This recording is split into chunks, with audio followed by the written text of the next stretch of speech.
तो अब हम देखेंगे कि हमारे पास मेथड या फंक्शंस क्या होते हैं और ये किस तरह काम करते हैं और इनमें क्या फ़र्क होता है।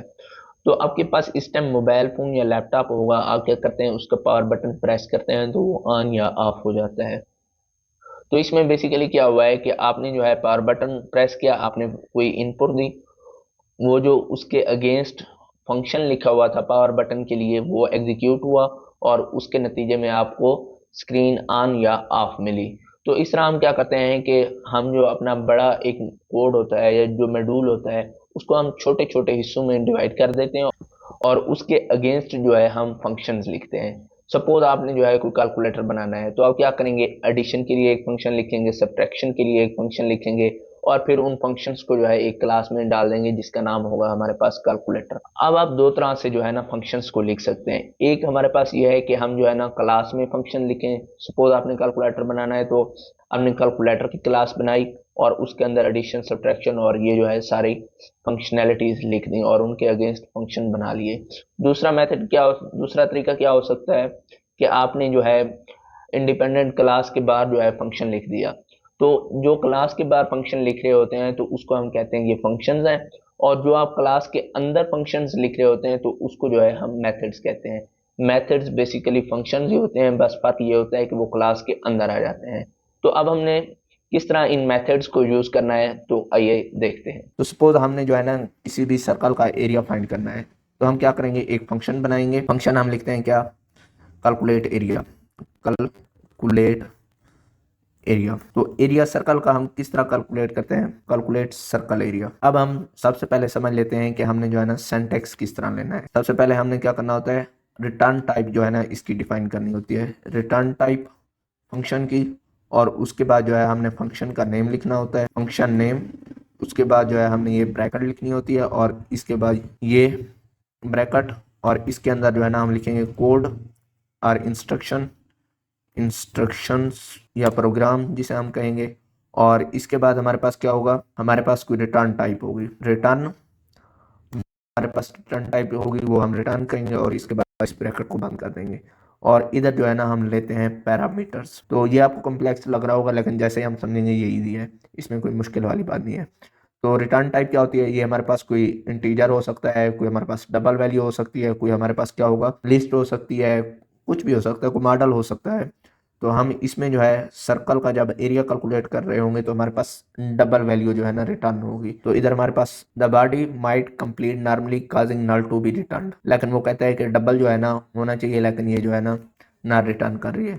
अगर हम इसको रिटर्न कर दें 2.3 तो ये जो है हमारा एरर रिमूव हो जाएगा। ठीक है, तो हमने कैलकुलेट करना है एरिया। हम वेरिएबल बनाते हैं एरिया, और सर्कल का एरिया किस तरह हम कैलकुलेट करते हैं, पाई जिसकी वैल्यू हमारे पास होती है 3.14 और मल्टीप्लाई करते हैं किससे, रेडियस से। और जो है हमारे पास आर स्क्वायर होता है तो हम रेडियस को 2 दफा जो है ना मल्टीप्लाई कर देंगे। चलिए रेडियस हमारे पास कहाँ से आएगा, जब इस सर्कल का हम कैलकुलेट कर रहे होंगे एरिया तो वहां से हमारे पास रेडियस आ रहा होगा। तो रेडियस हमारे पास हम कहते हैं जी, रेडियस पैरामीटर बना लेते हैं और ये जो है हमारे पास होगा डबल टाइप का। ये इंटीजर भी हो सकता है, हम इसे कहते हैं इंटीजर होगा, तो ये कुछ भी हो सकता है। ठीक है, ये हमारा पैरामीटर हो गया, ये हमारे पास रिटर्न टाइप हो गई फंक्शन की, और ये जो है हमारा हमने वो वैल्यू रिटर्न कर दी है। ठीक है, अब इसको कॉल हमने किस तरह करना है, जो भी इसका नाम हो फंक्शन का वो कैलकुलेट सर्कल एरिया, और रेडियस में जो है हमने रेडियस देना है डबल वैल्यू में 3.2। तो ये क्या करेगा, जो भी इसकी वैल्यू होगी वो रिटर्न कर देगा। ठीक है, अब इसको हम करते हैं रन, तो कुछ भी प्रिंट नहीं होगा क्योंकि हमने प्रिंट स्टेटमेंट यूज ही नहीं की हुई। तो हम क्या करते हैं, जो भी वैल्यू आ रही है इसकी एरिया की उसको हम एक न्यू वेरिएबल में स्टोर कर लेते हैं, फाइनल एरिया सर्कल सर्कल। और ये जो है हमारे पास सर्कल का एरिया आ जाएगा और इसको जो है हमने प्रिंट कर देना है एरिया ऑफ सर्कल। ठीक है, और इधर हम करेंगे area of circle, spelling mistake है, CRCLELE। ठीक है, और ये हमारे पास इधर आ जाएगा और इसको रन करेंगे तो अब हमारे पास एरिया ऑफ सर्कल प्रिंट हो जाएगा। ठीक हो गया। अब किसी भी सर्कल का जो है हमने एरिया फाइंड करना है तो हमने उसको बस क्या करना है, हमने एक प्रोग्राम बना लिया है और हमने बस उसको इनपुट में रेडियस देना है और वो हमारे पास कैलकुलेट करके दे देगा। इसी तरह कैलकुलेटर भी इसी बेस पे काम करता है, उसको भी जो है हम आगे नेक्स्ट देखते हैं। अब हम बनाते हैं कैलकुलेटर अपना, इसको मैं रिमूव कर देता हूँ या कमेंट आउट कर देता हूँ। और जो है हम बनाते हैं अपना कैलकुलेटर। कैलकुलेटर के लिए हमारे हमारे पास क्या क्या चीज़ चाहिए होती है। कैलकुलेटर के लिए हमारे पास चाहिए होता है उसका एडिशन परफॉर्म करना चाहिए, उसे उसको जो है क्या परफॉर्म करना चाहिए, सब्ट्रैक्शन, डिवीजन, मल्टीप्लिकेशन और इसी तरह और भी ऑपरेशन होते हैं। तो हम जो है इन चार को फिलहाल इंप्लीमेंट करेंगे, एडिशन, सब्ट्रैक्शन, मल्टीप्लिकेशन और डिवीजन। तो हम मेथड बनाएंगे सबसे पहले एडिशन के लिए ऐड, और इसको हम इधर लिख देंगे और इधर जो है हम मेथड बनाते हैं ऐड। हमने मेथड का नाम लिखा और फिर जो है हमने ये ब्रैकेट डाल दी। अब ऐड जो है एडिशन के जो भी नंबर होंगे तो वो रिटर्न हमारे पास क्या कर रहा होगा, कोई ना कोई इंटीजर रिटर्न कर रहा होगा।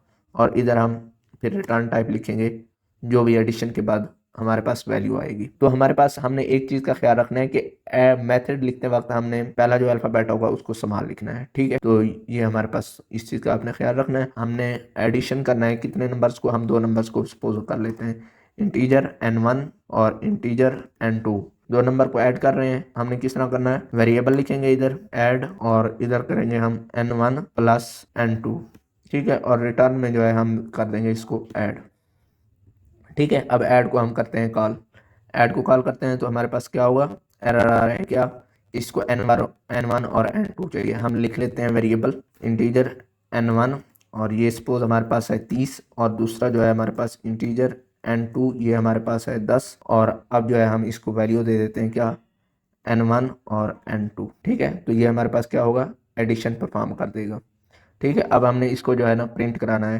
तो प्रिंट कराने के लिए हम एक तो यह है कि हम इधर लिख दें वेरिएबल एडिशन और इसको जो है वेरिएबल में स्टोर कर लें इसकी वैल्यू को, और फिर प्रिंट कर दें क्या, एडिशन।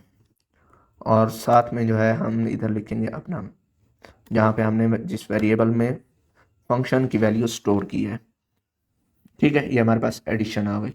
तो इसके बाद जो है ना हमने करनी है परफॉर्म क्या, सब्ट्रैक्शन। तो इसके लिए हम क्या करेंगे, सब्ट्रैक्ट इंट सब्ट्रैक्ट, और ये जो है हमारे पास बनेगा इंट n1 और दूसरा जो है हमारे पास बनेगा इंट n2, ठीक है।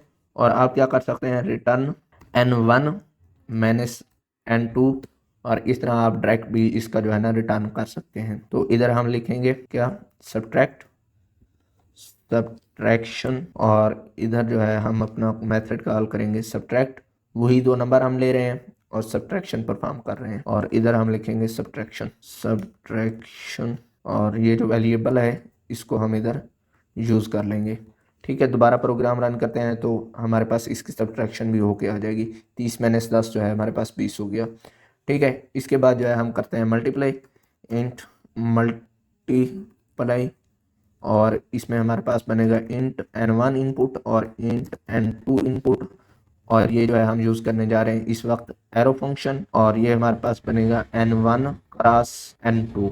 अच्छा जी, तो एरो फंक्शन बेसिकली क्या करता है, हम जो है इस ब्रैकेट्स और रिटर्न को रिमूव कर देते हैं और उसकी जगह जो है ना एरो यूज़ कर लेते हैं, ठीक है। ये हमारे पास क्या होगा, हो जाएगा वेरिएबल बनाएंगे मल्टीप्लिकेशन और इसको जो है वैल्यू असाइन करेंगे फंक्शन की, हमारे पास मल्टीप्लाई और n1 n2 हो जाएगा, और ये हमारे पास क्या हो जाएगा, मल्टीप्लिकेशन। इसको जो है हम प्रिंट कराते हैं कंसोल पर, ये मल्टीप्लिकेशन मल्टीप्लिकेशन इधर मल्टीप्लिकेशन, इसको रन करते हैं और देखते हैं हमारे पास, ठीक है। ये हमारे पास 300 आ गया। इसके बाद जो है ना आपने डिवीजन का फुल लिखना है।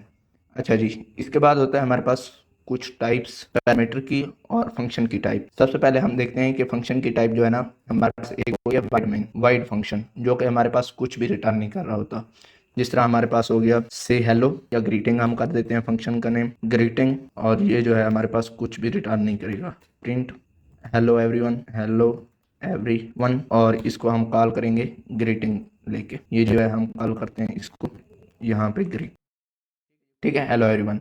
या इसको जो है ना अगर हम चाहें तो साथ में वाइड भी लिख सकते हैं कि ये जो है हमारे पास कुछ भी रिटर्न नहीं कर रहा, ठीक है। इसको मैं कमेंट कर देता हूँ वाइड फंक्शन जो हमारा डॉट का मेन फंक्शन है वो भी हमारे पास इसी टाइप में आता है, वाइड फंक्शन। इसके बाद आता है हमारे पास पैरामीटर की टाइप्स ऑफ पैरामीटर। तो सबसे पहले हम देखते हैं पोजिशनल मीटर, ठीक है। इसमें हमारे पास क्या आ जाता है, जिस तरह हमारे पास ये इंट मल्टीप्लाई है, तो ये हमारे पास क्या है, पोजिशनल पैरामीटर है, क्योंकि हमने जो है ना इसका पैरामीटर हमने लाजमी जो है ना देना होता है, तो ये हमारे पास क्या हो गया, पोजिशनल पैरामीटर। ठीक है, और इसको आप रन भी कर सकते हैं बाद में बेशक मल्टीप्लाई 2 कर गए। इसके बाद होता है हमारे पास ऑप्शनल पोजिशनल पैरामीटर। पैरामीटर अगर आप चाहते हैं कि हमारे पास जो है ना कोई पैरामीटर हो जो हम चाहें तो दें, ना चाहें तो बेशक उसको ना दें।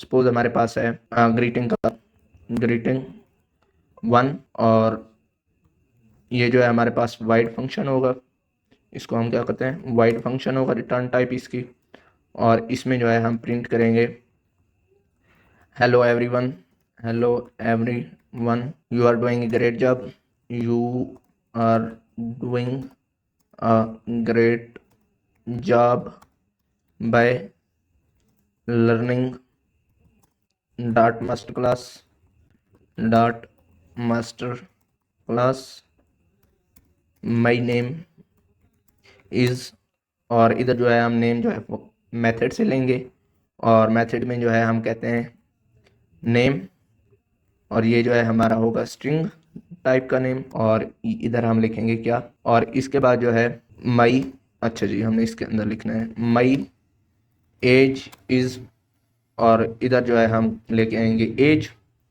और क्योंकि ये ऑप्शनल पोजिशनल पैरामीटर है तो हम इसके लिए ये वाली साइन यूज़ करते हैं। ठीक है, और इधर जो है हमारे पास होगा इंट एज, और एक चीज़ आपने ख्याल रखनी है कि क्योंकि ये ऑप्शनल है तो हमने इसको जो है ना नल लेबल बनाना है।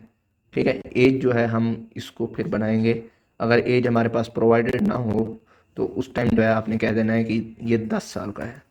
ठीक है, और इसको अगर हम रन करें, क्या इशू है, हमने जो है इधर से ये रिमूव कर दिया और इधर सेमीकोलन आएगा।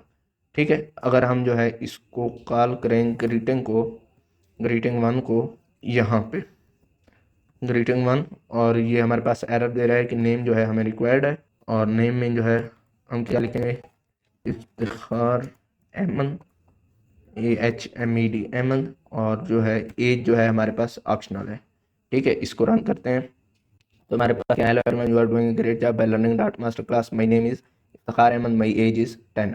अगर हम यहाँ पे एज जो है प्रोवाइड कर दें, एज कितनी होगी हमारे पास, हम कहते हैं कि हमारे 15 है, तो ये हमारे पास क्या हो गया, माय एज इज़ 15। ठीक है, इसके बाद जो है हमारे पास आएगा ऑप्शनल पोजिशनल पैरामीटर हो गया। इसके बाद जो है हमारे पास आता है नेम्ड पैरामीटर, नेम्ड पोजिशनल। अच्छा, पोजिशनल हम यूज़ कर रहे हैं तो इसका मतलब ये है कि हमारे पास जो है ये मैटर करती है, नेम की जगह पे आपने नेम देना है और एज की नंबर जगह पे आपने एज देना है, और अगर हम एज की जगह पे नेम दे दें और नेम की जगह पे एज दे दें तो हमारे कंपाइल टाइम पे ही एरर आ गया है। ठीक है, इस चीज़ को हम कहते हैं पोजिशनल। तो इधर हम अब देखते हैं पैरामीटर, नेम्ड पैरामीटर्स। ठीक है, नेम्ड पैरामीटर में क्या होता है कि हम जो है नेम से कॉल कर सकते हैं, तो इसके लिए हम क्या करते हैं, ब्रैकेट्स का यूज़ करते हैं इनका जी। ये हमारे पास हो गया वाइड ग्रीटिंग टू, और इसमें जो है हम ये ब्रैकेट यूज़ करेंगे और रिक्वायर्ड कीवर्ड यूज़ करेंगे, और इसमें जो है हम कहते हैं जी हमारे पास नेम रिक्वायर्ड होगा, और नेम की जो है डेटा टाइप होगी हमारे पास स्ट्रिंग, और जो है एज हमारे पास रिक्वायर्ड नहीं होगी, और ये कहते हैं हम इंट एज, और जो है ये हमारे पास इस तरह आ जाएगा। क्या कहते हैं, ऐड रिक्वायर्ड कीवर्ड, तो इसको जो है हम चलो रिक्वायर्ड कीवर्ड कर देते हैं, उसको फिर बाद में देखते हैं, डिफॉल्ट वैल्यू हम दे सकते हैं बेसिकली। ठीक है, ये बहुत कॉमन यूज़ होता है नेम पैरामीटर फंक्शन डॉट में, और इसको जो है हम फिर प्रिंट वैल्यू इसको इधर से ले लेते हैं, hello you are doing great job by learning dot master class named parameter. ठीक है, और ये जो है नेम हमारे पास इधर आ जाएगा और एज भी आ जाएगी। और अब अगर हम कॉल करें ग्रीटिंग टू को, तो ये हमारे पास क्या कह रहा है, ये कह रहा होगा कि हमारे पास 2 पैरामीटर जो है ना रिक्वायर्ड है, और ये नल लेबल है। ठीक है, एज हम कहते हैं हमारे पास है 16, और नेम जो है हमारे पास है इफ्तिखार अहमद 2। ठीक है, तो हमने जो है ना नेम हम इधर लेके आ गए हैं। ये इस तरह बेसिकली हमारे पास समझने में आसानी होती है कि हम कौन सा पैरामीटर यूज़ कर रहे हैं। ठीक है, ये हमारे पास जो है एज इज़ 16। इसके बाद जो है एक और मेथड होता है हमारे पास नेम्ड, और जिसमें जो है हम डिफ़ॉल्ट वैल्यूज़ देंगे, इसको कहते हैं बेसिकली डिफ़ॉल्ट वैल्यूज़, और इसमें जो है हम वाइड लेंगे, ग्रीटिंग 3 लेंगे 3, और इसमें जो है हम लेंगे एक को हम रिक्वायर्ड लेंगे नेम को, और ये जो है स्ट्रिंग होगा नेम, और जो एज होगी इसकी जो है हम वैल्यू दे देंगे क्या 20। एज ये हमारे पास इंटीजर होगा, और जो है ये हमारे पास प्रिंट स्टेटमेंट हम सेम इधर लेके आते हैं, और master class named with default values, with default value. ठीक हो गया। इसको अब हम करते हैं कॉल ग्रीटिंग, और ये जो है हम इसको कॉल करेंगे इधर ग्रीटिंग 3, और इसमें जो है हमारे पास एक पैरामीटर रिक्वायर्ड है जिसको हम कहते हैं जी इफ्तिखार अहमद AHMED अमन 3। और इसको अगर हम अब रन करें और देखें तो हमारे पास जो हमने वैल्यू दी थी वो हमारे पास आ रही होगी ग्रीटिंग 3। ठीक है। Hello everyone, you are doing great job learning dot master class named parameter with default value my name is Iftikhar Ahmed my age is 20। और अगर हम इधर एज देना चाहें तो हम दे सकते हैं 24, और इसको जो है दोबारा रन कर देते हैं। ठीक है। तो इस तरह जो है ना हम मुख्तलिफ़ किस्म के फंक्शंस यूज़ करते हैं।